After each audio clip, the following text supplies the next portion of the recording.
Hello, Builds and Buildettes. Sonc Productions one-man band here. Welcome back to the Build and Destroy Timeline Remaster. If you haven't seen part 1 of this series, you can check the description or click the info card above to watch it. I'll wait.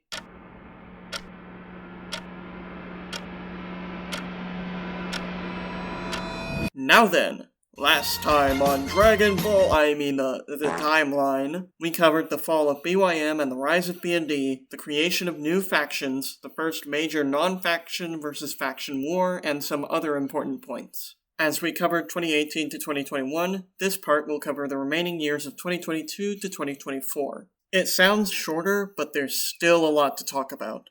Sit back, grab some snacks, and watch chaos unfold as we dive right back into where we left off. Doesn't mean I agree, but I can see, sort of, why BnD's player base reacted as it did. The Spanish mech starter inquisition and nothing happened in December. That was noteworthy. Onwards to a better year, it's gotta be cool!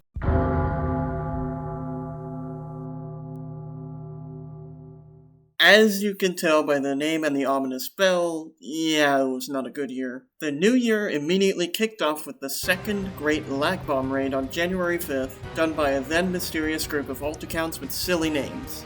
ACR and HA were immediately all over this, and as I suspected while fighting off these trolls, this was a lot like last time. However, it was also a little different. The first Great Lag Bomb raid only had one wave of accounts. This group, on the other hand, was far more persistent. We reported account after account to Zen, who swiftly banned them, and he even started hunting them down himself, but they still kept coming. During the raid, I dug up the friends list on all the accounts the HA and ACR had run into. I attempted to use it to trace it to potential owners, but I lost track. The raid lasted for days, marking both a first and a frequent feature of future Great Lag Bomb raids. Yes, there are more. BnD loves drama. It ended after 2 days of crashing and fighting between the whole game versus the Master Trolls, the group responsible for the crashing. On January 7th, Zenuvius accidentally deleted the announcement channel on the ZNZ Discord, made a new one, and posted the usernames and IDs of the Master Troll group members. They were all people who were quite well known and respected, including the Elite Engineering creator Artosia, along with multiple current Elite Engineering moderators such as Dylan, Ivik, and a few others. One user named Firefox9001 criticized the announcement, saying it was basically painting a giant target on the back of the heads of mainly kids. I definitely agree that was excessive, however I'll play devil's advocate and say that this was making an example out of these people in an extreme way, though as time progresses, this precedent gets ditched by Zen. During all of this, there was a Discord server for Swifties games called Synthetic Studios. They hosted a Minecraft server, and when the raid ended, drama spilled over and the Master Trolls on the server had their bases griefed and looted. I hate to say that I participated as a moody teenager in that ransacking. The Minecraft server shut down not too long after both incidents. I know this is a lot of coverage for one incident, but I've been withholding insider knowledge of what supposedly went down between the Master Trolls and Zenuvius. A bit of information was covered by Swifty in his interview with Mecha-Sharkfin, link below, but I managed to get more details. Courtesy of a little birdie, and 4 years' time, I will now tell you this part.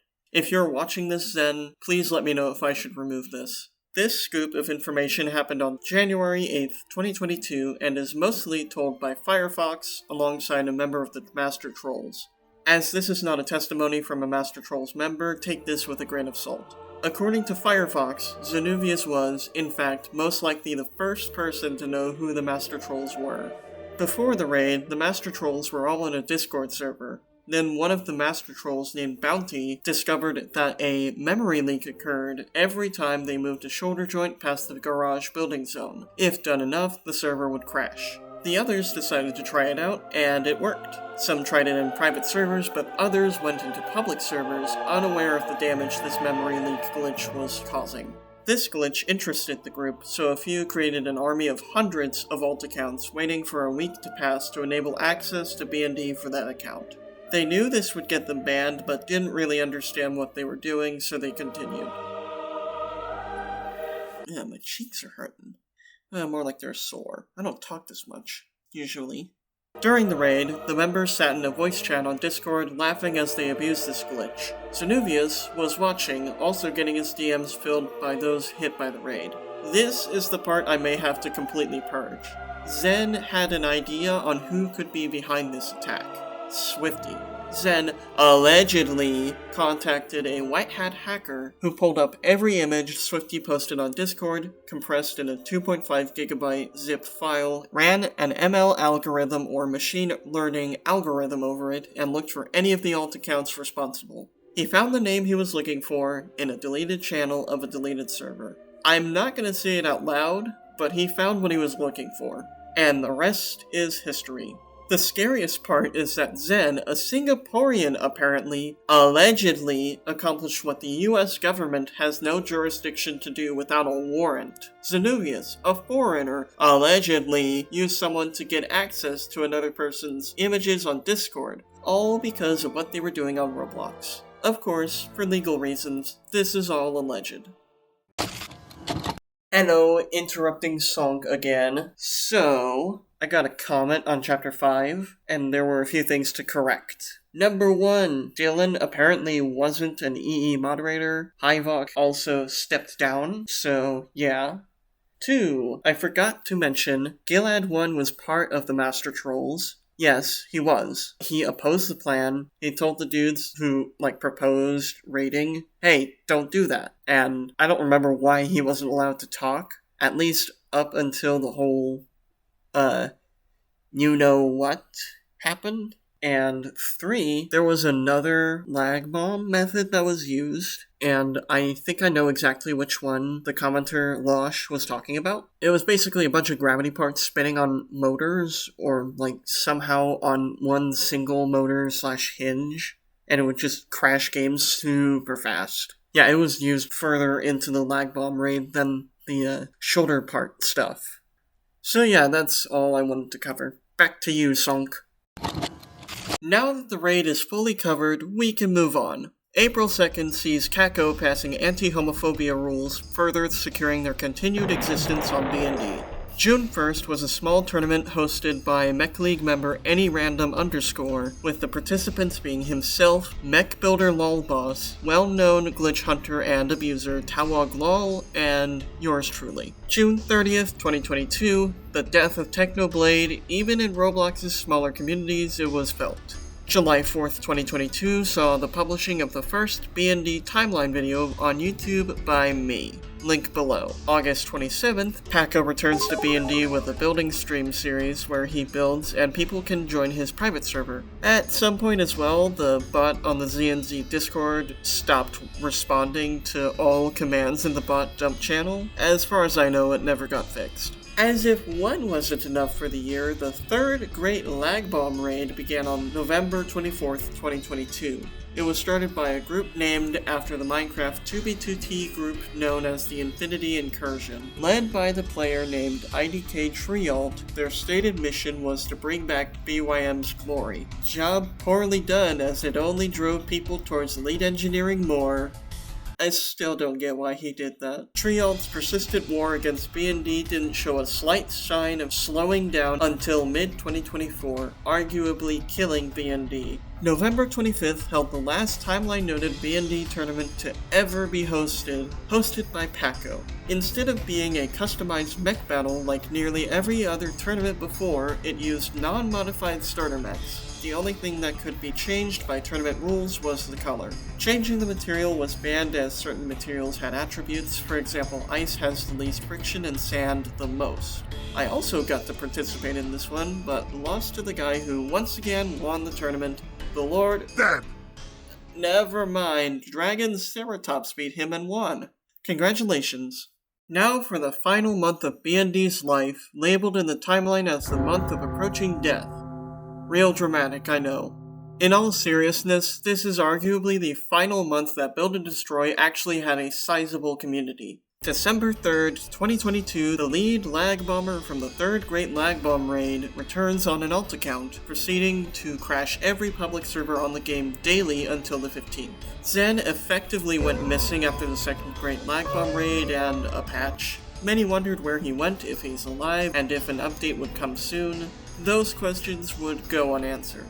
December 18th has the return of a build copy script, and the person using it copied everything they saw. Build copy scripts were few and far between in the previous years, but with Zen's now widely felt absence, it was clear that exploiters and others could get away with practically anything. You may say, that's not true, Roblox would do something, right?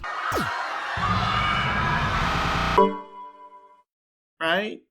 December 19th, the fourth great lag bomb raid begins, with IDK Trialt's crashing sprees on the same account. The funny but sad part is that players who were in BnD were spying on Zenuvius' status on his profile. He was in Roblox Studio twice in the span of 2 days. I wondered if he would come back and do something about the chaos unfolding on BnD, but he didn't.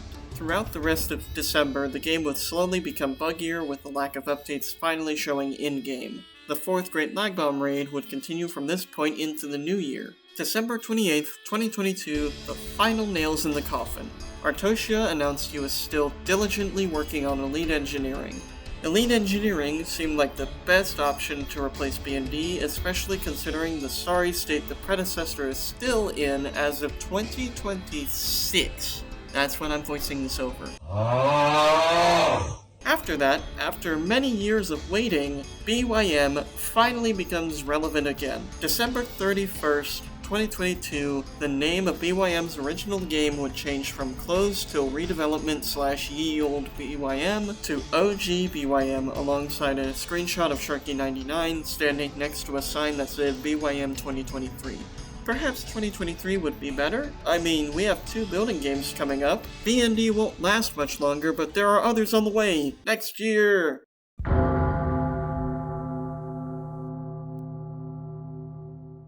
The damage is done. Even Bob the Builder can't fix that. BnD wasn't coming back from so many devastating hits at once. However, it had done its job. It's clear Zenuvius lost his interest in working on BnD in 2022 with lack of updates, and that would continue through this year. This is the final year with an update. It's time to begin the era of succession. Oh, that's why they call it that. January 3rd, 2023, Elite Engineering officially goes from alpha to beta. Before this, I forgot to record the date, EE was undergoing stress testing from a select group of people, including members of the disbanded Master Trolls. They knew how to break a buggy game over their knees, so they'd attempt to do the same with EE. Instead of it being a protest to improve BnD, it would be making EE stronger than any before it. Testing finished, and EE was welcomed by many with open arms. BnD players and even BYM veterans flocked over to play EE, free of the old, overly drama-centered atmosphere and almost completely exploiter-free. January 13th, 2023, the final update from Zenuvius, alongside an announcement concerning how he dealt with the exploiter who was stealing builds. As of 2026, there have been no updates since.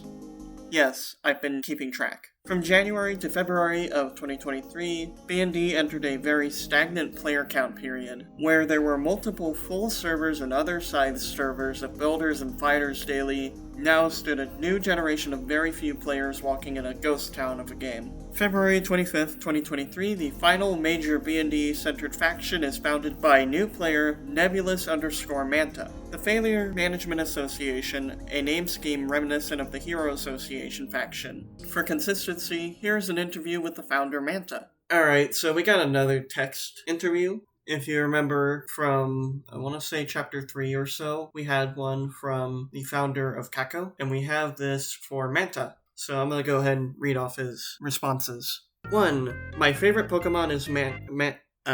I don't know Pokemon. Lapras and Kyogre. ProGamer69 wishes to mention that he is featured in the 2018 BYM trailer, and that's another member of Failure Management Association. 2. There were too many, can't say that, in BnD, and we took up the responsibility of managing them. We believe and hope we did a better job than HA back in the days. 3. Beijing corn and managing failures was the taste and theme. Noob Kicker gave it the name. We did very little. 4. Felt like it. Alright, fair enough. 5. We had fun witch hunting people. Finding fancy ways to spawn kill was quite a challenge. 6. We did a lot of crap. I don't think hosting the faction was one of them. 7. A's make money, B's make honey. 8. The faction was founded by me, ProGamer69, Suguam, Noob Kicker, and Sharp Mechanics? I don't know. Collectively, we wish to have brought a little more joy into your lives. And he says the answers were made by him, ProGamer69, and Suguam. So, yeah, cool. We're done. Speaking of HA, they tried to migrate to EE, but then became more of a hangout zone where I mostly spent my time using a specific bot to collect money.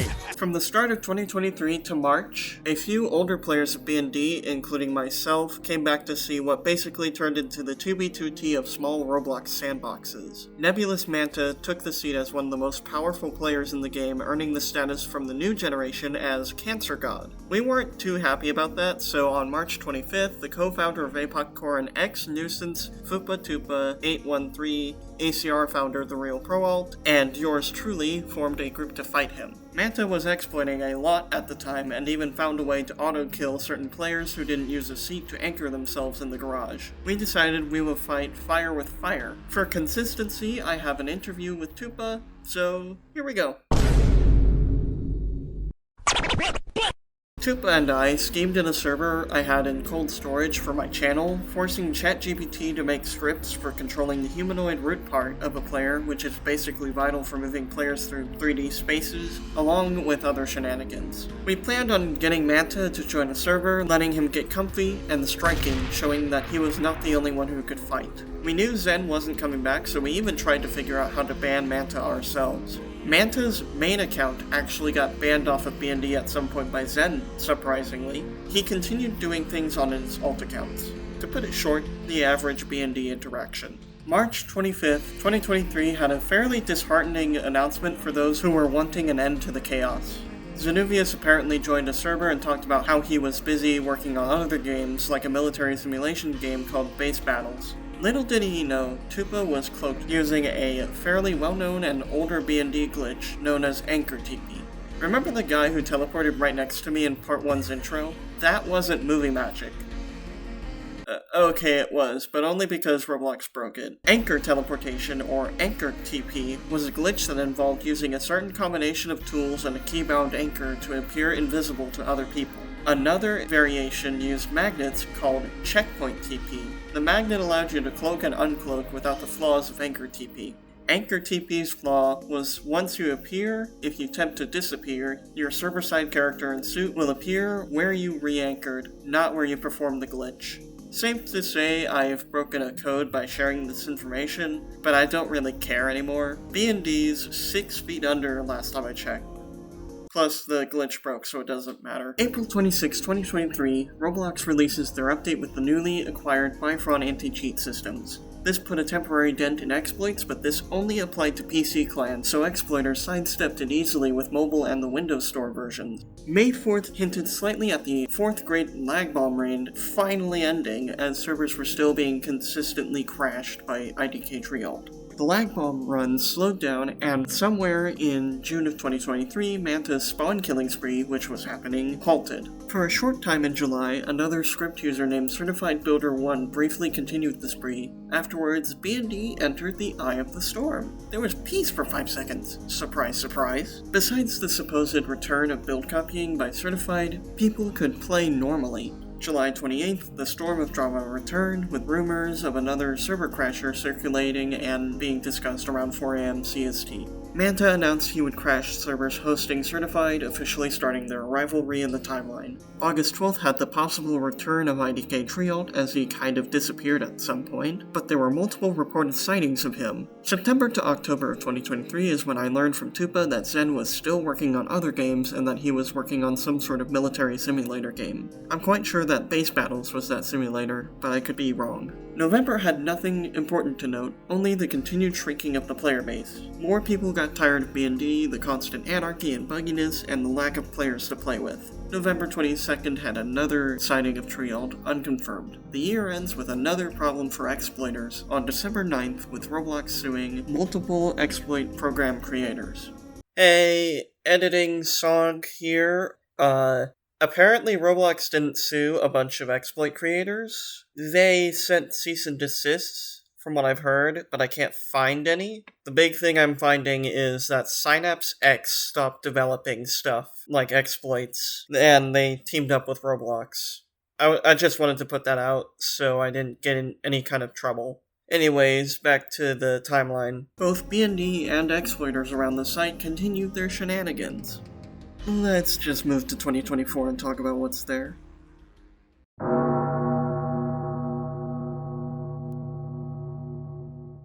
2023 wasn't pleasant whatsoever for people still on BnD. However, we immediately get reminded by Sharky in 2024 that there are alternatives. Sometime in January, the long-awaited reopening of Build Your Own Mech happened. I missed the reopening, and I'm still salty. People joined for a bit, then got tired of it. I guess the classics didn't hit as good as they wanted.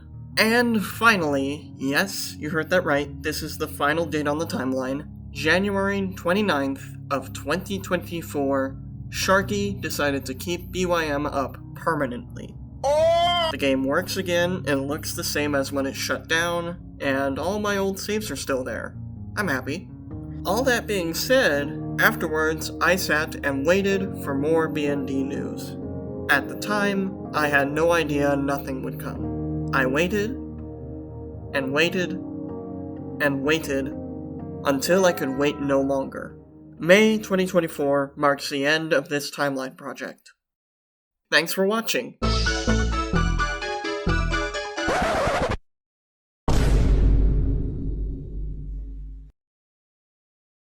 I feel great! I mean, nothing could ruin a wonderful day like this! Zanuvius finally broke his long-standing silence in his ZNZ Discord server on November 29th, 2024. That's quite a while to wait. I was doing college stuff and getting food when I got a notification for this announcement on my phone. I immediately read it and called Tupa on Discord to talk to him about this announcement and play catch-up. Zanuvius made an announcement talking about his life and that he may never work on BnD again if it makes no money, among other things. He deleted every channel on the server save for the poetry channel, server rules, and a new channel named Move On People. He renamed the server to ZNZ's Farewell. And that is the end of the Build and Destroy timeline.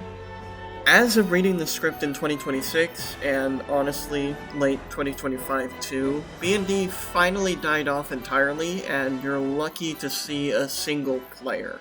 Sad, but given everything that's been covered, BnD should just finally rest. And now, the moment you've all been waiting for.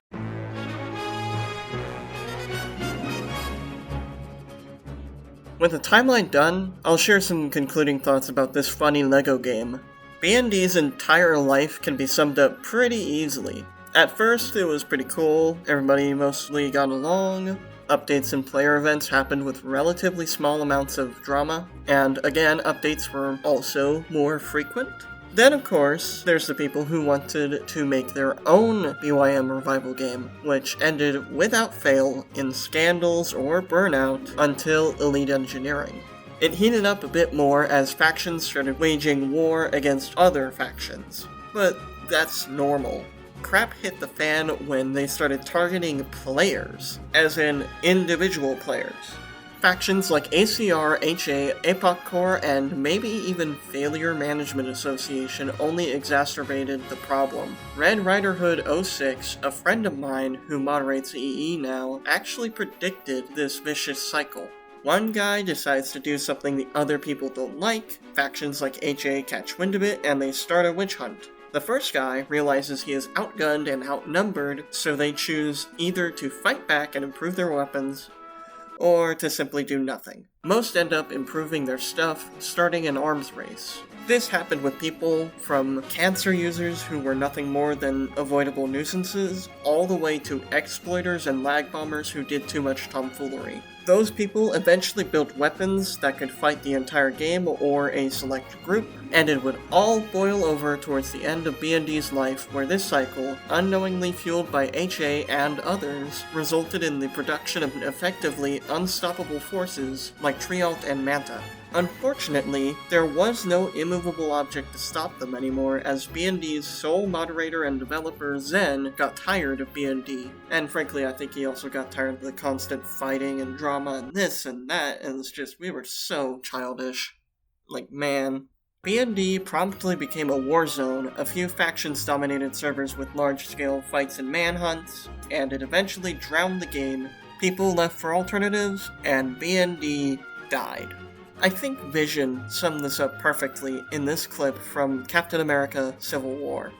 I'm saying there may be a causality. Our very strength invites challenge. Challenge incites conflict.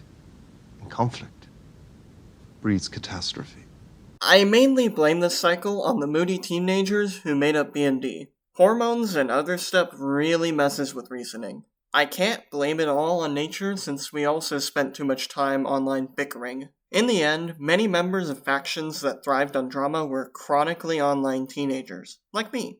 Since the events that unfolded in BnD, I learned that whole fiasco was only pointless slap fights between people. I've since moved on, while Trialt and Manta, at least for a bit, didn't. It took Trialt apparently getting his computer bricked and a week-long ban from Roblox to get him to chill out, and even then he came back for more. Manta went into exploiting in different games, so he at least realized BnD was dead. In the end, those who matured enough to realize there's more important stuff beyond the monitor won. If you think about it, technically the community won every last Great Lag Bomb raid. The first one ended quickly because of how contained and small it was. The second gave Elite Engineering skilled stress testers and made EE very strong. The third stopped after Trialt got tired. And the fourth finally made the remaining players realize it's time to leave. If you're watching this and are considering making a faction like the Hero Association or Anti-Cancer Regiment for EE or any other game, step away from your computer for a day and ask yourself, will this only make problems worse? If the timeline has shown anything, the answer is yes, it will. Just don't do it. Thank you for bearing with this extremely long documentary about a funny mech-building Lego game. This took nearly an entire year to finish, so please like, comment, and subscribe to support my future projects and get more high-quality content. Go forth and do good works, builds and buildettes, and I will see you next time, not on Roblox. Bye!